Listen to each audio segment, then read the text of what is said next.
Ayan mga tamsak, kain tayo. Tanghalian, ito yung ulam natin, oh. Ito yung nahuli natin kanina sa lambat, oh. Ayun, oh. Panguha natin sa lambat. Alimasag at saka yung mud crab. Oh. Alimango. At saka ito, nilagang baka, oh. Yun lang yung ulam namin ngayon araw mga tamsak.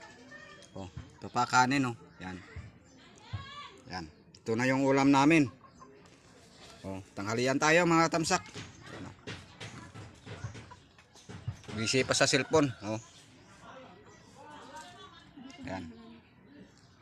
Ito lang yung kaya naming iulam ngayon mga katamsak. Oh. Nilagang baka at saka yung alimasag at saka limango. Yun. Oh. Yan. Kain tayo mga katamsak.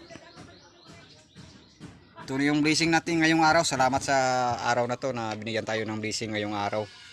Tara na mga tamsak, kain tayo.